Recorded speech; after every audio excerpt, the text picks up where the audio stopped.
All right, let's do it. Another edition of UP Power. Good to be back here. Keegan Cooper and Kevin McNulty with you. And, we have lots to talk about. I think it's going to be a busy week of postseason for spring sports for all the high schools in the UP. That's golf, tennis, and especially baseball and softball.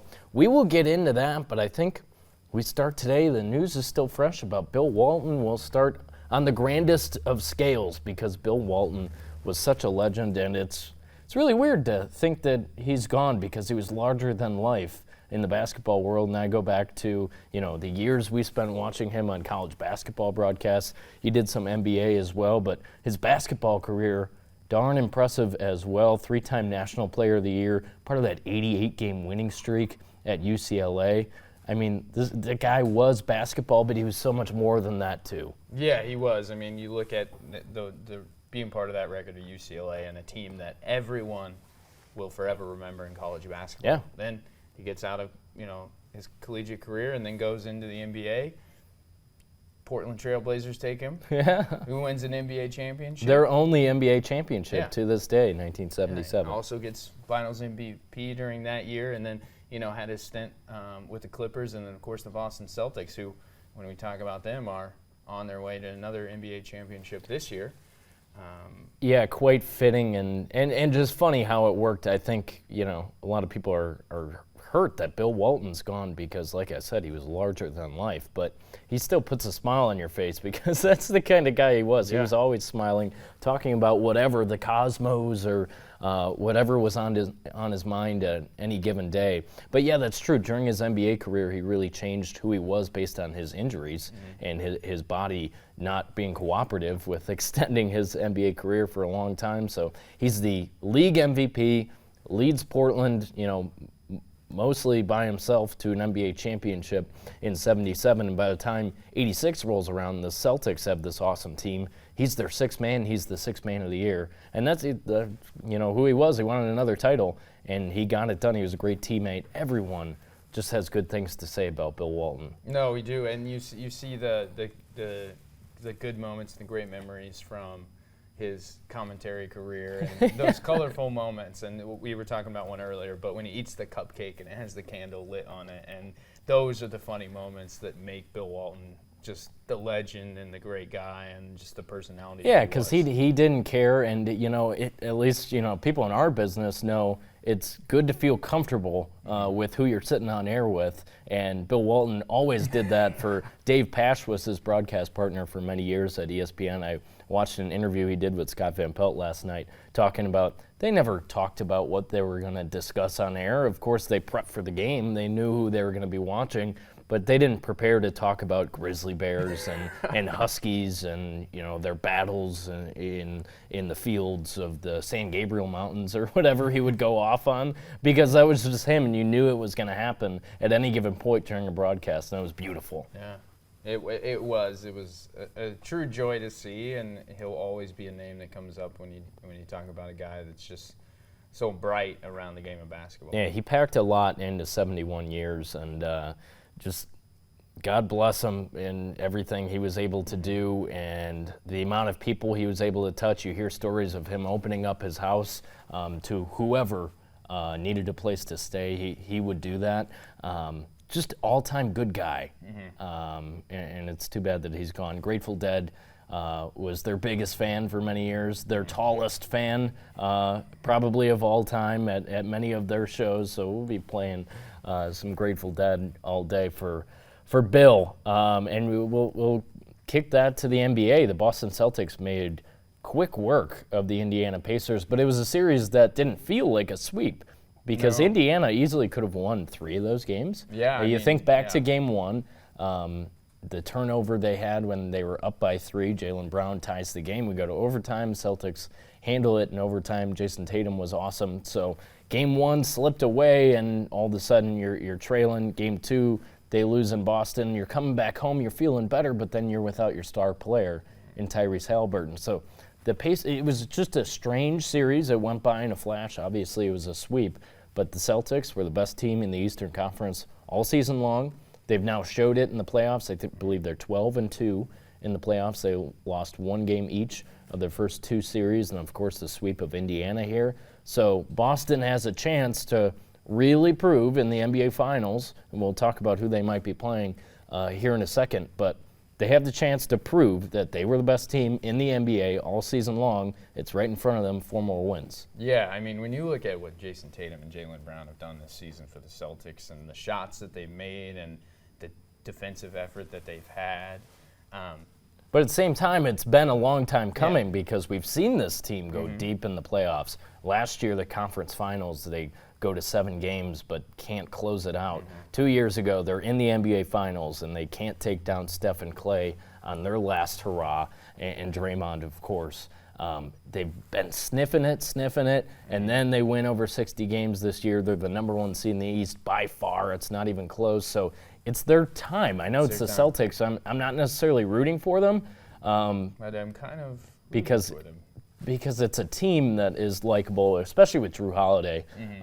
Have always enjoyed watching him throughout his career, especially in Milwaukee when he was a key piece to that title run for the Bucks. I don't think they would win that series against Phoenix, especially when they went down 2-0 3 years ago. So Drew Holiday's another piece, and then maybe their third best player in Kristaps Porzingis, their rim protector, hasn't been around for this playoff run, which I said they're 12-2. They haven't needed him, but they're going to get him back for the finals. That's going to be huge too. Yeah, to have somebody on that inside presence when you look at who they might be taking on, got to have a rim protector, especially in the NBA Finals. Just 1 or 2 block shots could swing the game in their favor. And Boston Celtics, the city of Boston, I think, is ready for another NBA championship, Kevin. Yeah. That's why I said I don't like rooting for Boston teams because their fans are generally pretty spoiled. But, again, it's been a long time coming with this iteration of the Boston Celtics. They've been really good. Now you think about the Western Conference. As we stand here Tuesday afternoon, Dallas Mavericks have a 3-0 lead over Minnesota. Not a surprise that the Celtics are coming out of the East. That's pretty much what we expected heading into the playoffs. But the Mavericks, potentially barring the first 3-0 comeback in NBA playoff history, would be moving on to play them in the NBA Finals. That I wasn't expecting, but at the same time, when you witness what Luka and Kyrie Irving have done late in these games, in the Minnesota series, that's 3-0 right now. Game 4 coming up later tonight. You think about that, those 2 closers in the fourth quarter, Minnesota has not had an answer. No.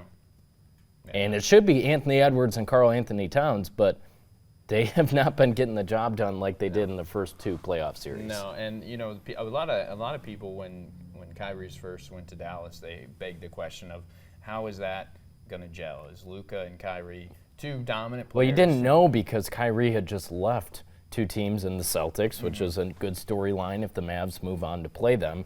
And then in Brooklyn, during COVID, and things were heightened, and everything you said was really scrutinized, and that was absolutely the case for Kyrie.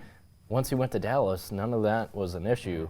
Anything off the court was not translating to his performance on the floor, and Exhibit A has been these playoffs when he's been great and Luka has been great, really proving himself as an NBA star. He's been there, but he hasn't had this moment in the playoffs like he did, for example, Game 2, when Rudy Gobert got put on skates, and he hit that shot. And it's a legendary playoff shot, and him screaming at Rudy like, you can't guard me.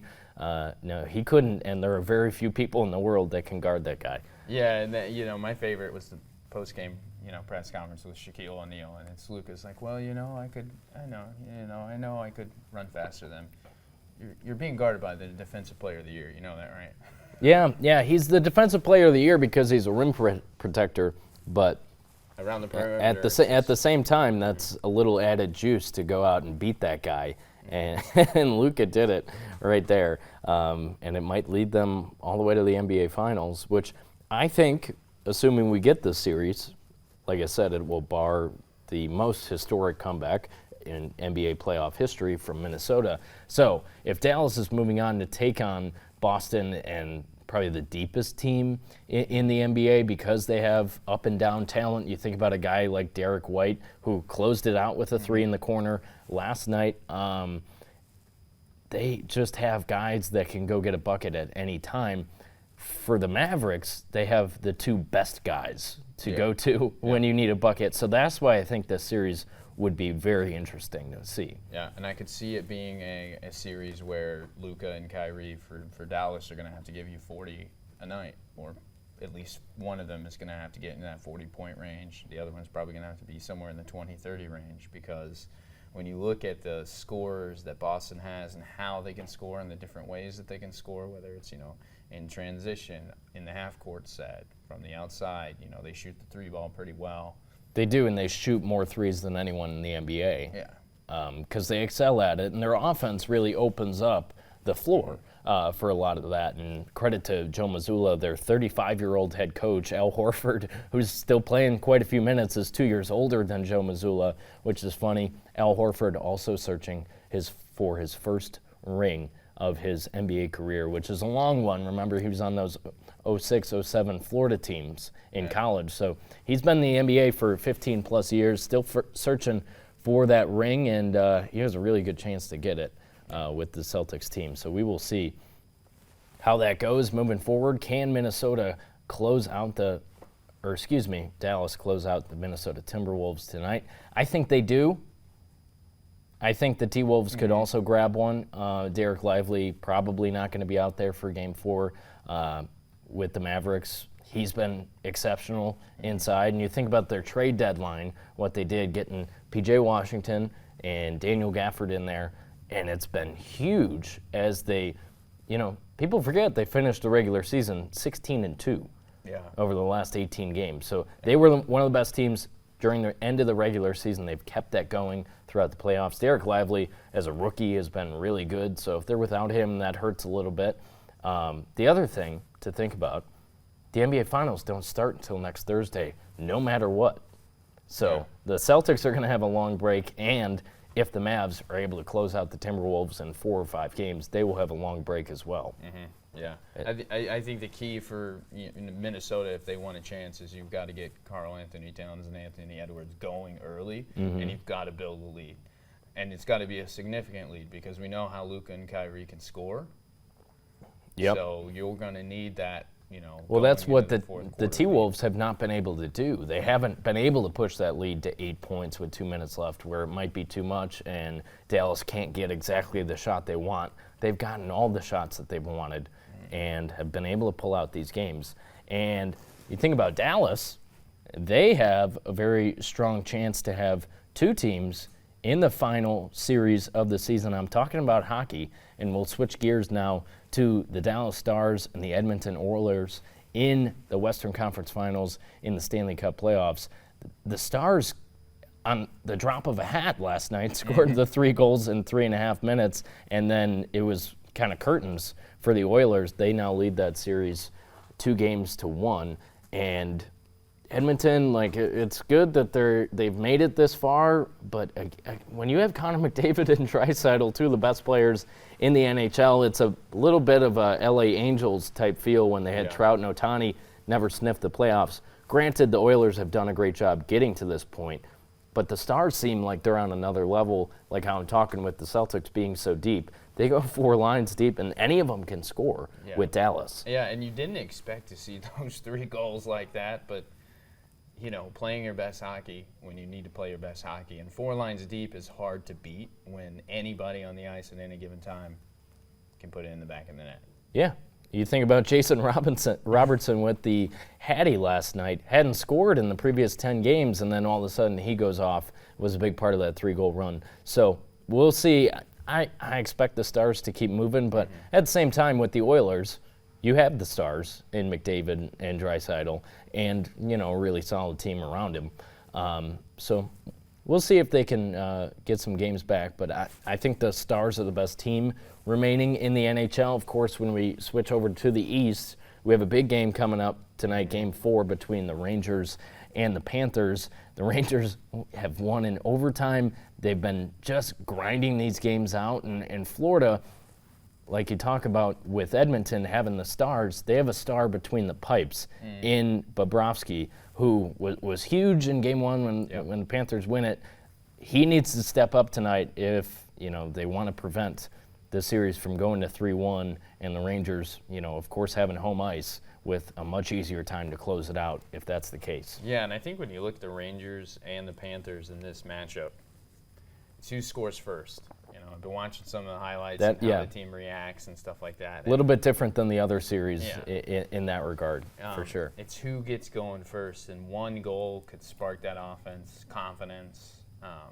Also, I think relieve a little bit of stress, right? It's so hard in hockey when you shoot and shoot and shoot and shoot and shoot and you don't score. So who gets that first one behind the netminders, and who can kind of start their offense and then relieve those kind of nerves? Yeah, you want to open up the floodgates a little bit, and, obviously Dallas excels at that because they've been pouring it on, especially in Game 3. But you think about Florida, and, if they're able to stay in these games and get one through, that, they have probably the best goaltender remaining in Bobrovsky. So, we'll see. I obviously would give the Rangers the edge in that series, but I don't think it's over for the Panthers at all. No, I don't think it's over at all, and it's going to be interesting to see how it shakes out for either the Rangers or the Panthers. And man, it's so hard in these playoffs to say who, at least for me, who you think has the edge, because on any given night it could be either team. Yeah, no, it's true, and these series are more competitive than the NBA series that we're witnessing right now as far as the conference finals go, so we'll see what happens. I think in my eyes, the Rangers Stars would be a very fun series. The Rangers would be looking for their first title since 1994. New York hasn't had a title itself in quite some time. I think Eli's last championship with the Giants was New York's last time, having a parade and all that. So they definitely want that in New York. And same story with Dallas. Might have two teams in the final series of the year. So we'll see how it goes. We'll switch gears back here to the UP, and it's an exciting week. We'll start with baseball, softball. We have all the district games in front of me as we come up. And there are a lot of them, and I think you and I were talking about with the district round. It's a little interesting, some of these matchups that we'll get, and then some of them, I think, we were talking about Gladstone baseball. A strong team, and everyone else in their district, I have a tough time thinking that they're not going to come out of that district. But also some really entertaining district matchups that we have set for today and going throughout the week. I think we'll start in baseball and thinking about Negaunee and Hancock being in the same district in baseball. Saw them go at it earlier this season. You and I are going to see both of those teams play. Negaunee has Calumet at Negaunee tonight, and Hancock will host Westwood as they try and get going and win a district. That's in Division III. So I think with the Negaunee Miners, they can pitch pretty well, and if they get that going, that could be a really interesting district, and we might end up with Negaunee and Hancock on a collision course. Yeah, I think when I look at Negaunee, who stands out for me is Owen Cardinal on the mound. And how successful can he be? He's also a leadoff hitter. Mm-hmm. And if Owen Cardinal gets on, he's going to steal second, and he's probably, if he can, on a pass ball or a ball in the dirt, going to steal third. So there's almost an immediate run for him. He's calm on the mound. He has some good stuff, some good movement on his pitches. So it'll be exciting to see what the Miners have in store for Calumet. When you look at Hancock, a crafty team, they play small ball. They'll move the man over, sack bunts, sack flies. Which I enjoy watching. Yeah, which I think when you think and they all kind of buy in. Of course, they have some really strong players. I think Bryce Hanner has had a really good year, and you think about that. But at the same time, the small ball, as we get into the postseason, might be interesting to watch because it might end up having a one-run game in the seventh inning. What are you going to do? Move runners and stuff like that. So that's what really excites me about postseason baseball. Yeah, is you've got to be able to do it. You got to be able to be willing to do the little things. Be willing to, lay down a bunt and get that bunt down in a position where it's going to move the runner and it's not going to be, a pop-up or right back to the pitcher or, something like that. So it'll be interesting to see what they do. Hancock, also great pitching. So I'm excited for this district. If I had to pick, I think we'll see Negaunee and Hancock in the district final, but you never know in the postseason. Yeah, we'll find out. Like I said, we will check out both of those teams tonight.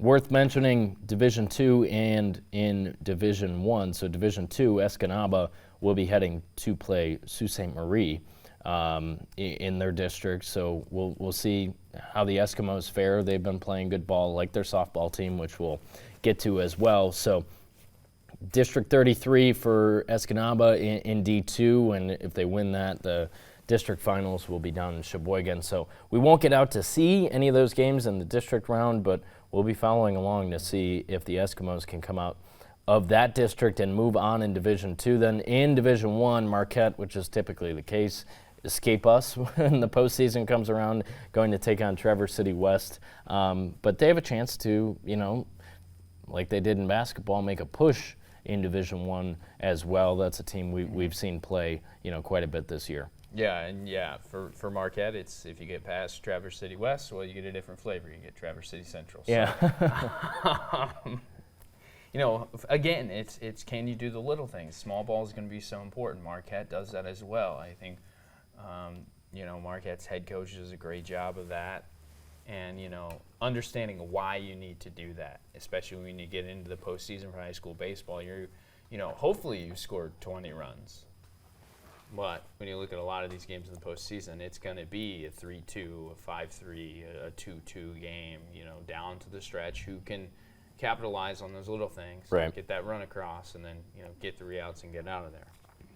And in Division IV, a lot of teams in action as well.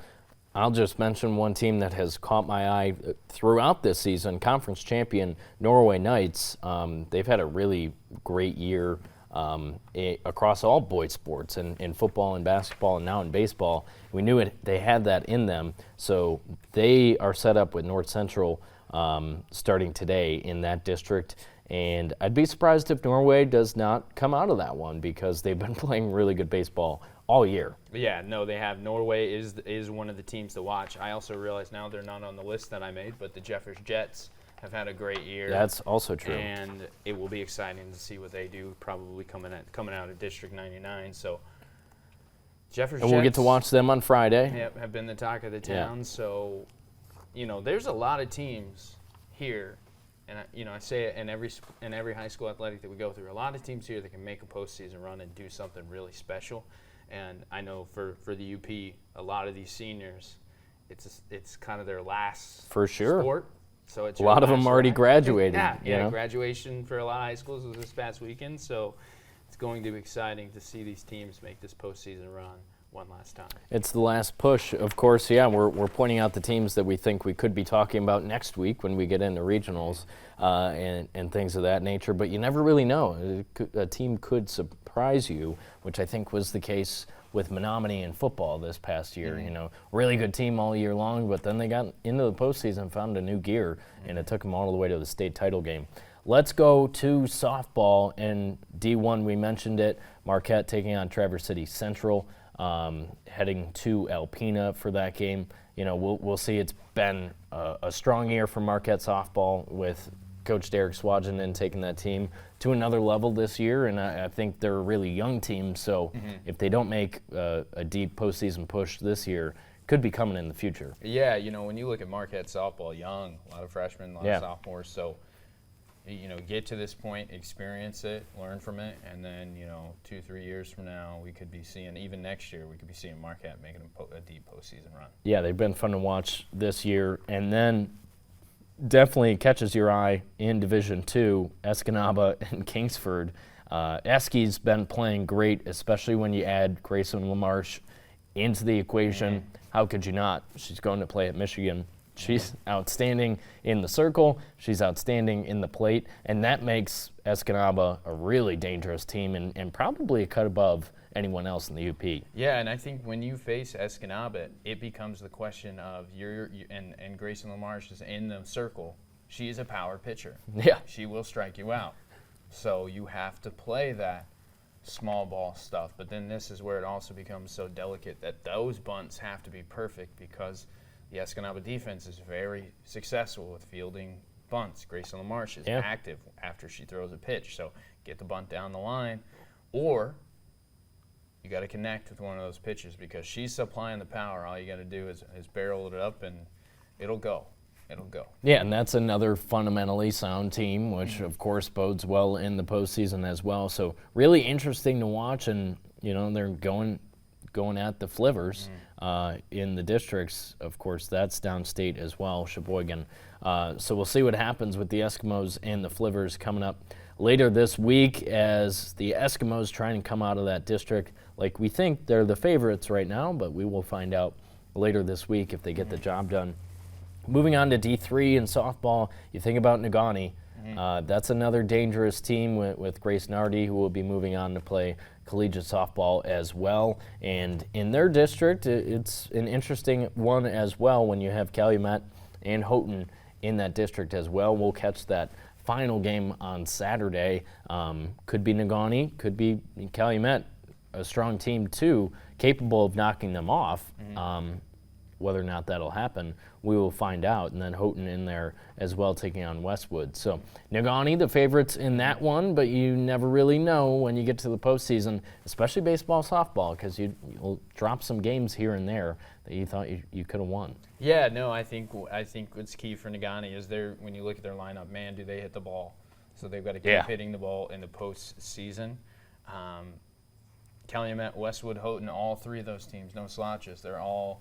They all can get the job done. I think the Westwood Houghton semifinal game will be a really fun one to see the outcome of. And then, of course, the district final. And it's, can you get past that first game, right? Can you make it to the district final? And then everything resets, right? Yeah. And then, when you think about it, it's just 7 innings can we play 7 innings of perfect softball and then find ourselves in the regional?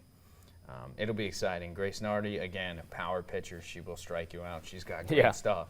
So you've got to be prepared to, if we get somebody on, we need to move them over because in any given situation, a base hit could score a run. Yeah. So we have to play small ball, and you have to, we're going to sacrifice an out because they're going to get it out. Again, the Gandhi defense is very successful at fielding and defending when people, show and square. Now we got to get base hit. It's really interesting when we know some of these teams are going to get into tight games, and how do you move runners? How do you get out of innings when you're in a little bit of trouble on the mound or in the circle? So we will find out the answer to all those questions as we move forward through the baseball softball postseason.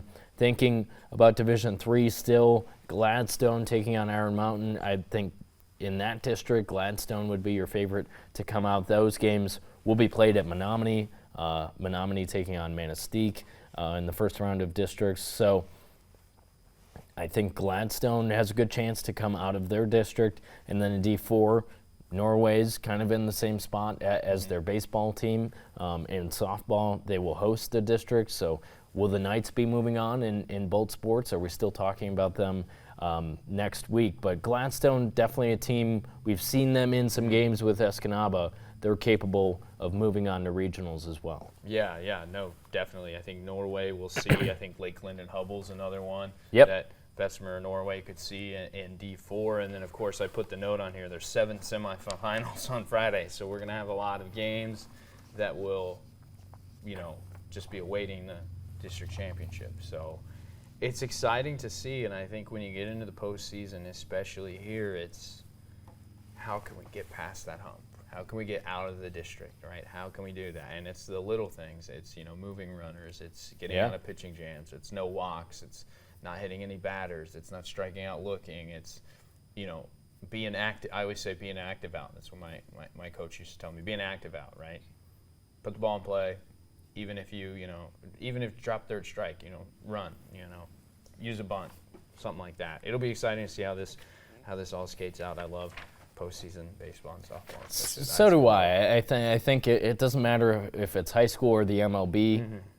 It's just different mentality when you go out there every day that, every run and every runner matters, every plate appearance. You got to have strong at-bats and finish at-bats. You can't make it too easy on the pitchers. So, The other thing I'm looking forward to is next week. It's unfortunate because some teams will lose, but we will have a few teams to really go in on and discuss. We just talked about who that might be, but like I said also, they could surprise us. So love this time of year, baseball, softball, and also Wednesday, tomorrow, is a big day for UP finals in golf and in tennis.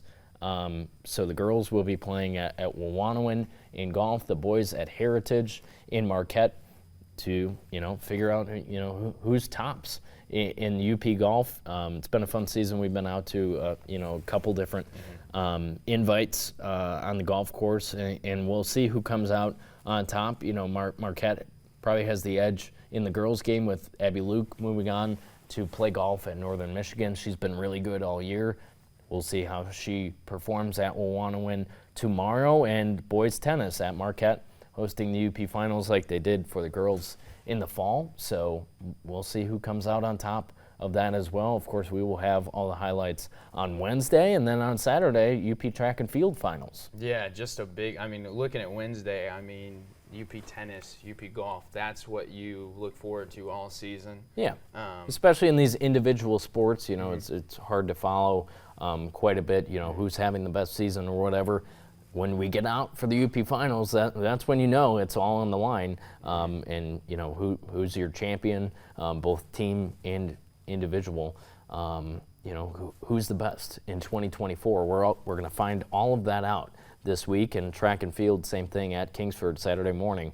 It should be fun. It's going to be overwhelming because there's so many people at that meet, but a lot of really good stuff, and it's been a strong season for a lot of athletes, a lot of teams. But like I said, when you get out in the arena, out on the track on Saturday morning, that's when it really matters. You want to perform your best for that meet. Yeah, it's the best of the best. It's the best competition that you'll see all year because when strongest heats, strongest competition on the tennis court, strongest people on the golf course that are also going to be, if you think you had a really good day with 6 or 7 birdies, they also had a really good day with 6 or 7 birdies.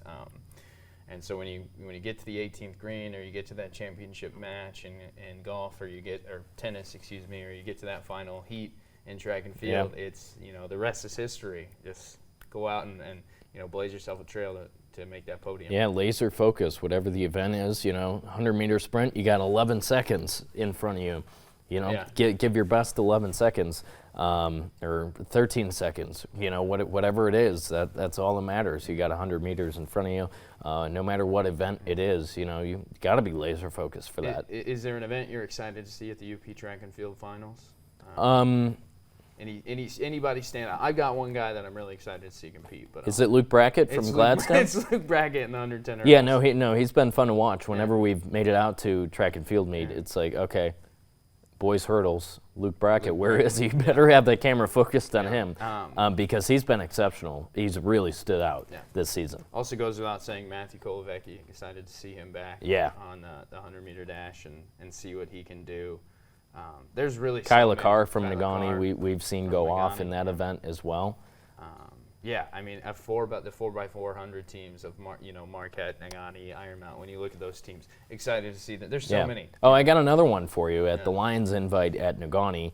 It was an event record for Noah Johnson with shot put. Yeah. And that's a dude that can throw a shot put ball. So maybe that's another interesting one when we're talking about field events that I'll be looking forward to on Saturday. Home meet for Noah Johnson, so he better bring his best. Yeah, and I think that's Kingsford. It's a great environment out there. Everybody has their tents, everybody has their team sections, and then you get to watch all four divisions in the UP go at it. It's just a great day in the UP for athletics, for high school athletics. Yep, and we will have all of that for you on Saturday. Loaded up with spring postseasons this week. And then when we get into June, Keegan, we're talking about All-Star Month, and I think it really gets going June 6th, next Thursday, with the Kiwanis Classic, the border bash between the Northern Michigan All-Stars and the Northern Wisconsin All-Stars, and star-studded rosters for this basketball game. And then we're talking about the UP All-Star Basketball game on June 15th. 9 days after that, when we'll see a lot of these same players out there. Of course, this is all of Northern Michigan on one team going up against the Northern Wisconsin All-Stars, and then 9 days later, it'll be some of these girls and guys going up against each other and not necessarily on the same team. And then we're, of course, looking ahead to the end of the month, June 22nd, when we have the UP football All-Star game at the Superior Dome. But starts with the Border Bash, and let's go through these rosters. There are some very familiar names and very familiar coaches as well, leading these squads against the Northern Wisconsin All-Stars. Yeah, I mean, you know, we just start. I'll read it from the top down. Connor Caduti from Menominee, Johnny Ingalls, of course, of St. Ignace, Ethan McLean of St. Ignace, Andrew Nemi of Westwood. He'll be fun to watch. Alex Ortman. Alex Ortman was that guy that every time I watched him, he kind of had that swag to him. And I appreciate it. He's a great player. On the baseball diamond as well. And on the baseball diamond as well. Gabe Popko from Lakeland and Hubble. Gavin Saunders and Nagani, always great out there. Trevor Turkoff for Menominee too. So these guys are great to see, and I'm excited too. It should be fun, of course. You know, we don't know who Northern Wisconsin's bringing out there, but yeah, that's a strong roster for the UP in Northern Michigan, led by Doug Ingalls, UP Sports Hall of Famer of St. Ignace, of course, father of Johnny Ingalls, who's moving on to play basketball at Northern Michigan next year. So yeah, a couple of Menominee Maroons, not surprised to see that. A couple of St. Ignace Saints, who went deep in D4 this year, and you know, a guy like Nemi, who's not a senior. We won't see him at the other All-Star games. No, I misspoke. He was a senior this year. But no, we want him back for another year. yeah. Keep him around. Keep him around. He was a joy to watch. Yeah, with Ethan Marta, that would Westwood would be dangerous if they had both of those guys back. But yeah, strong team right here. Excited to see what they do. That, like I said, next Thursday at Gogebic Community College, they will square off with Team Wisconsin. So let's move on to the girls, and kind of the same story with some, you know, very recognizable names. A couple state champions that we watched win this past year. Starting with Anna Axtell of Menominee, Kylie Elmblad of Marquette, Jenna Mackey from Ishpeming, as I mentioned, a state champion, Kira Mackey of Escanaba, racked up plenty of postseason awards this year for the Eskimos. Ella Mason of Nagani, goes without saying, will be moving on to play at Tech next year. Megan Marta, her future rival in college after playing at Westwood, will be moving on to play at NMU next year. Danica Shamian led West Aaron County on a deep postseason run this past year. Brooke Stanislawski of Bessemer also took her team pretty deep and ended up losing to Ishpeming. And then Lauren Zawada of Bark River Harris. Same thing, led a great Broncos team this past year. She's very talented, so another star-studded squad right there, led by head coach of Ishpeming, Ryan Reekle. We know he's looking forward to that as well. Oh, yeah, and I expect him to – I know it's an all-star game, and it's, you know, fun, and you're supposed to be, you know, it's going to be a great day, but I expect him to be running up and down the sideline. You think he's watching tape? Team Wisconsin? He's watching tape. He's watching tape. He's got to be watching tape. I mean, there is a certain aspect of a little bit of bragging rights that goes without saying. For sure. And, well, a lot of these players have played AAU with each other, against each other. You know, they're not entirely unfamiliar with Team Wisconsin like we might be. So it should be fun with this squad. You know, they'll get out there and like practice, you know, a little bit. But it really is truly an all-star game. Get the best of the best on the floor together and see what happens. This is a great question, and I thought of it. Do you think that we will see a form of Ishpeming's Red Press? I think so. Yeah. Will Megan Marta participate, being a Westwood player? Yeah, I think we should. Jenna, obviously the only Ishpeming player represented on the team, but yeah, why not? I think we could get Kylie Emblad, got a little height there from Marquette. She's my hammer. I want to see it. I know it's the All-Star game. I know it's supposed to be fun, but can you, when you have a list of athletes like this, in just that pour red it dress. on, Just run up pour the it on, score. Run up the score. I think Ryan should run up the score. Triple digits. I need it. I need it. I also just realized I missed one on the boys roster. Matthew Schutz of Jeffers, a phenomenal player. And Yeah. we'll see him also this season too. Both of these rosters are just filled. Yeah, that Jeffers team that could shoot the lights out. Yeah. Let it fly. You know, that's what led them to a district title for sure. But yeah, Matthew Schutz for sure, one of those guys that can stroke it. So, you know, we'll see what happens next Thursday when these two teams meet. But yeah, when you look at those rosters, it's, you know, a lot of players we were talking a lot about throughout this high school basketball season that we just got done covering about 2 months ago. So good to see them back out on the floor. And like I said, 9 days later, a lot of these same players will be on the court again playing in the UP All-Star game at St. Ignace. So. Yeah, no, it's going to be exciting, and I love the heights here: 6'2", 6 foot, 6'2", 6'5", 6'2", 6'3", 6'2", 6'1", Yeah. 5'10". Yeah, So you're in a team. Yeah, it's going to be exciting to see. It kind of gives me flashbacks of And run up the score. That goes for Doug too. Yeah, Doug. you Yeah. know, if they have an let's go. opportunity Little to run up bragging the rights score, here. Little bragging rights. We you wanna should see do it. And then later in the month of June, you and I will be hitting the links in the NMU Arts and Athletics golf outing. We'll be there. How do you think that's going to go? I mean, you know, You're confident. You're way more joining confident than the I am. team. You're joining the team that I was on last year, and we actually took third place. So Okay. I'm just saying, Okay. it's our time to compete. I've been out guys. on the range a little bit. Now the weather's cooperating a little bit more, so I will get a couple rounds in for sure before then. Your number's been called. You've got the jersey now. That should make everyone You're nervous. inserted Yeah. into the starting lineup. We're gonna go out there and we're gonna hopefully make some birdies. Yeah, and we'll live stream the entire outing. Kevin McNulty and Keegan Cooper on TV 6 Should we have Plus. GoPros on the foreheads? No, it's a great event. I would get I exposed. got to be a part of it last year and to see all the teams out there and things like that. And I know, of course, we got the Michigan Tech women's basketball outing, and then I know both football teams, Northern Michigan and Michigan Tech, both have outings, and so we'll be out there to see them as well. But yeah, the NMU Arts and Athletics outing, it's a great time. It's a good time. Raise a little bit of money, and I'm going for the gold. I want a trophy. I want to be able to give a speech. You picked the wrong guy for your team, man. No, I will. We will do it. Confident you're going to play with a little bit of swagger. I've got, my little dragon driver putt cover, Okay. So we're going to be great. Yeah, I have not bought a golf club in my life. So we're rolling with what we got, but it should be fun. Hopefully no one gets arrested like Scotty Scheffler. Yeah.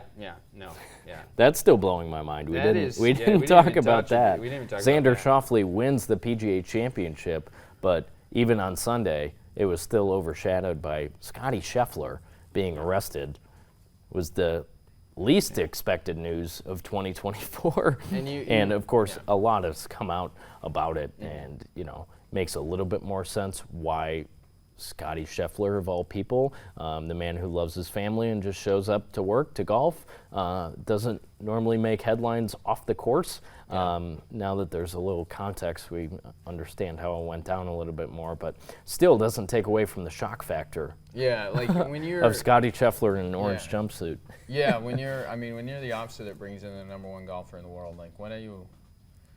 Yeah, so I don't think he knew that Yeah. he was the number one golfer in the world, but He knows now. that's pretty clear. He knows now. If he did know that, he maybe wouldn't have I arrested want him. I want the edit of, everyone has seen the mugshot. It's all over social media and all in the articles. But it just, instead of the jail logo, it just says number one golfer in the world. Big circle around it. And he's the only one that'd be able to wear that because he's been the number one golfer in the world for quite some time, and by a wide margin, because Schauffele is number 2 and is not even sniffing that number. But that was interesting. And then U.S. Open coming up in a couple weeks. Fingers crossed no one gets arrested at that. We might qualify. We'll see if You we never perform know. well enough in the arts and athletics outing. So We'll have to get an honest assessment from the NMU golf coaches there and see what they think about our swings. Analyze it. It's going to be all bad news. Former baseball players turned professional golfers also, That's usually not the path that pro golfers take, but Keegan and I will be the first. to go from playing high school baseball to talking about sports on TV to PGA Tour golfers. You never know. It just might happen. But that should do it for this edition of UP Power. A lot of fun, a lot to look forward to as the summer is officially here. Memorial Day is behind us, so it's summertime, and we still have plenty to talk about, which is a blessing. So good to have you with us. Thanks for joining us, and we will see you next week right back here on UP Power.